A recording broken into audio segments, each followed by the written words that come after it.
بسم اللہ الرحمن الرحیم۔ سادات و مومنین، تبلیغ سورہ برات، تبلیغ سورہ توبہ، اس کا علم ہونا لازمی ہے اور اپنے بچوں کو علم دینا لازمی ہے کہ جب دیا جانا چاہیے۔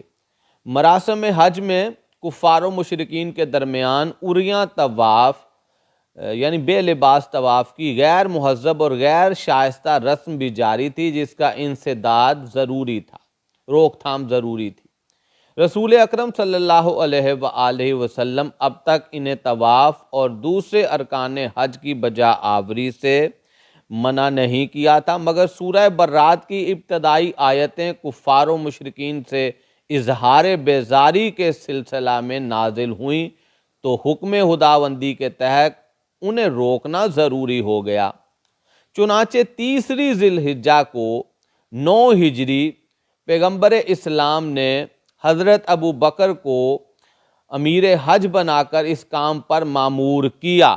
بہت سے راز آپ کے سامنے کھل جائیں گے، اس کو ذرا سننا ہوگا، اور اس کو سنیں گے ہی تو آپ کے سامنے بہت سارے نتیجے آ جائیں گے۔ امیر حج کسے پہلے مقرر کیا؟ حضرت ابو بکر کو، اور اس کام پہ مامور کیا کہ وہ حج کے موقع پر سورہ برات کی تبلیغ بھی کریں، یعنی وہ آیتیں جو کفار و مشرکین کی مذمت میں اتری ہیں اس کو بھی پڑھ کے سنائیں۔ کام بڑا مشکل ہے، اہم ہے۔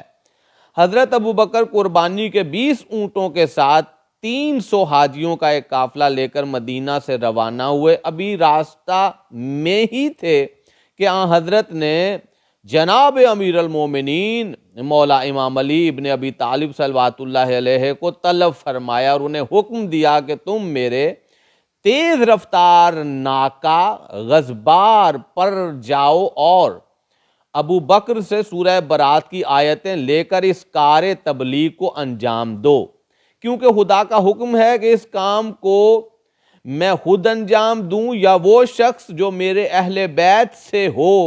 حضرت علی اس حکم پیغمبر کے تحت تیزی کے ساتھ مدینے سے مکہ کی طرف روانہ ہوئے اور مقام ارج پر ابو بکر سے جا ملے اور ان سے سورہ برات کی وہ آیتیں لے کر انہیں واپس بھیج دیا۔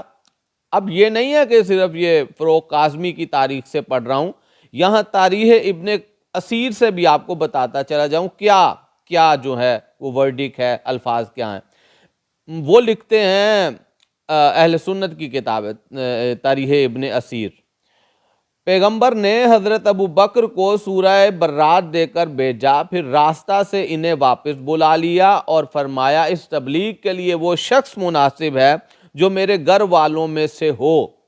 یہ ہو گیا جی ابن اسیر، جو وہ اپنی کتاب میں لکھ رہے ہیں تاریخ ابن اسیر۔ اب تاریخ تبری سن لیجئے۔ تبری کا بیان ہے کہ رسول اللہ نے ابو بکر کو سورہ برات کی آیتیں دے کر بھیجا اور انہیں امیر حج مقرر کیا۔ جب وہ وادی ذی حلیفہ میں مسجد شجرہ تک پہنچے تو ان کے پیچھے حضرت علی کو روانہ کیا، جنہوں نے آیتیں ان سے لے لیں۔ ابو بکر پیغمبر کے پاس واپس چلے آئے اور کہا یا رسول اللہ، کیا میرے بارے میں کچھ نازل ہوا؟ آپ نے فرمایا ان آیتوں کی تبلیغ مجھ سے متعلق ہے یا اس سے جو میرے اہل بیت میں سے ہو۔ میں آسان کر دوں کہ رسول اللہ نے یہ سمجھایا کہ یا تو یہ میں کروں گا یا مجھ جیسا اس کی تبلیغ کرے گا، یہ حکم خدا نازل ہوا۔ اب تیسرا حوالہ شاہ ولی اللہ محدث رقم تراز ہیں کہ شیخین میں ابو بکر کے ساتھ حضرت عمر بھی تھے، مگر دونوں ہی معزول کیے گئے، اور خود حضرت ابو بکر کا بیان ہے کہ رسول اللہ نے مجھے سورہ برات دے کر روانہ کیا اور میں حج کے موقع پر یہ اعلان کروں کہ اس سال کے بعد کوئی کافر و مشرک خانہ کعبہ کا برہنہ طواف نہ کرے، یعنی بے لباس ہو کر۔ جنت میں صرف مومن ہی جائے گا، اور رسول اکرم سے کسی کا کوئی معاہدہ ہے تو وہ وقت مقررہ تک ہی رہے گا، آئندہ کوئی توسیع نہیں ہوگی، یعنی کوئی معاہدہ نہیں ہوگا۔ یہ کام تھا جو کرنا تھا، اور وہ بتا رہے ہیں، خود بتا رہے ہیں، اور خدا اور رسول اس مشرکین سے اب بری ہیں، یعنی خدا اور اس کا رسول مشرکین سے بری الذمہ ہیں۔ یعنی یہ اعلان کرنے کے بعد اب کسی قسم کے کوئی معاہدے کی ضرورت نہیں ہے۔ ابھی میں نے صرف 3 دن کی مسافت طے کی تھی، حضرت ابو بکر کہہ رہے ہیں 3 دن کی مسافت طے کی، رسول اللہ نے ایک تیز ناکہ پر حضرت علی کو میری طرف بھیجا اور انہیں تاکید کی کہ وہ مجھ سے سورہ برات لے کر اس کی تبلیغ خود کریں۔ اب پتہ چل گیا، آپ کے سامنے آ گیا کہ اللہ کی مشیت کیا ہے، یا خود جا کے تب یہ بات ان کو بتائیں، یا پھر آپ جیسا کوئی جائے، ٹھیک ہے حضور علی۔ چنانچہ علی نے وہی کیا جو حکم پیغمبر تھا، اور میں مایوسی کی حالت میں مدینہ واپس آ گیا، اور جب پیغمبر کی خدمت میں حاضر ہوا، واپس آ کر رسول خدا کے سامنے آئے، تو ناکامی و نامرادی کے احساس نے مجھ پر گریہ طاری کر دیا، یعنی حضرت ابو بکر رونے لگ گئے۔ جب دل کچھ ٹھہرا تو یہ حضرت ابو بکر کی تحریر جو ہے، شاہ ولی اللہ جو محدث ہیں ان کی یہ ان کی تحریر ہے، ان کا بیان ہے اپنی کتاب میں، ٹھیک ہے۔ تو جب دل ٹھہرا، تو یہ حضرت ابو بکر خود کہہ رہے ہیں، جب دل میرا کچھ ٹھہرا سنبھلا، میں نے رسول اللہ صلی اللہ علیہ وآلہ وسلم سے پوچھا، کیا میرے متعلق کوئی خاص بات رونما ہوئی ہے؟ حضرت نے فرمایا، خدا نے مجھے حکم دیا تھا کہ سورہ برات کی تبلیغ میں اس طرح سے کروں، یا تو خود جاؤں یا اپنے جیسے کو بھیجوں، یا وہ شخص جائے جو میری آل میں شامل ہو، ٹھیک ہے حضور علی۔ یہ اب حضرت ابو بکر کی بھی ایک جو تحریر ہے سامنے آ گئی، ان کا بیان بھی سامنے آ گیا۔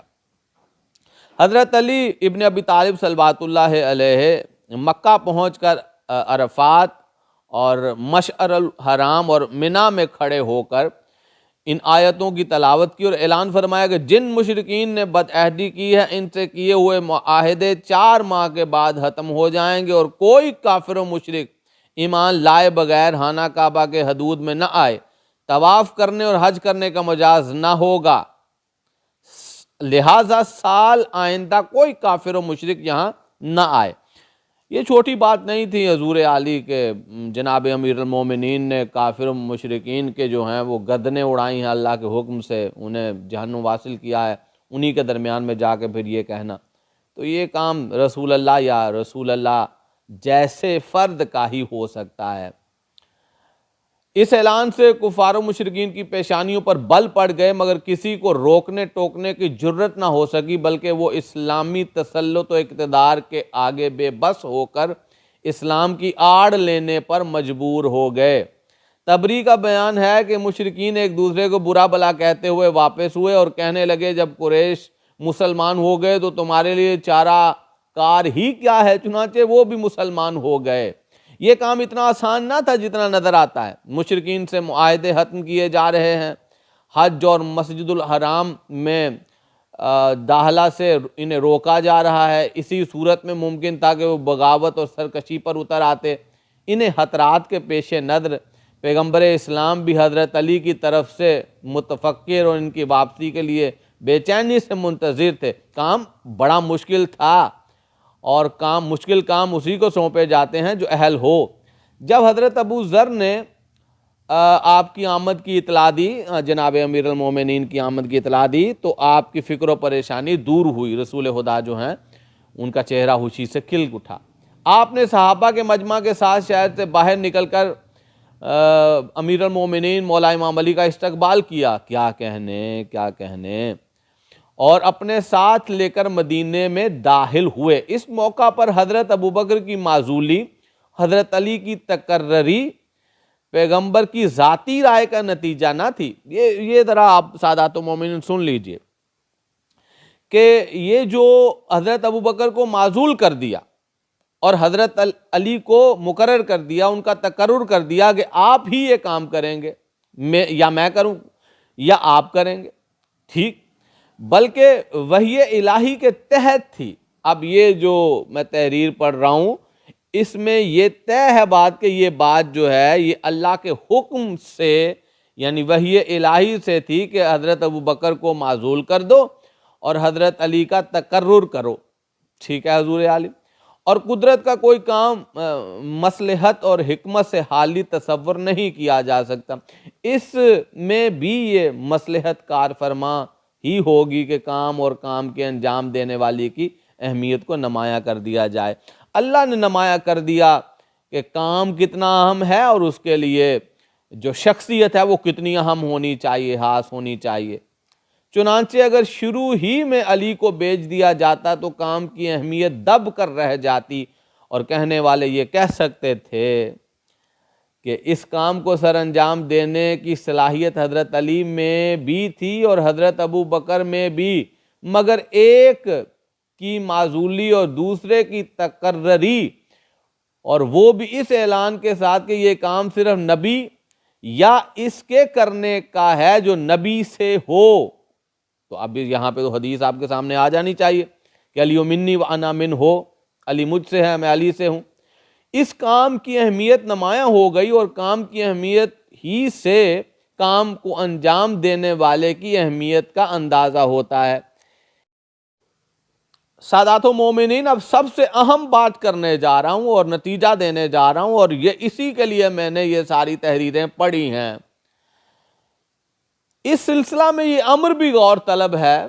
یہ ساری تحریریں آپ نے سنی، حوالہ جات سنے، سارے واقعات سنے، تو یہ بات غور طلب ہے کہ جب حضرت ابو بکر ایک جزوی امر کی تبلیغ کے لیے سزاوار اہل ثابت نہ ہوئے تو پیغمبر کے بعد ان کی نیابت اور جانشینی کے کیوں کر اہل ہو سکتے ہیں؟ تھوڑی دیر کے لیے تو اللہ نے حضرت ابو بکر کو رسول اللہ کا خلیفہ یعنی نائب نہ بننے دیا، اور یہیں تک نہیں، معزول کر دیا اور کہا جلدی کریں، واپس بلا لیں، اسے واپس بلا لیں اور حضرت علی کو جو ہے وہ بھیجیں، یہود یا اپنے جیسے کو.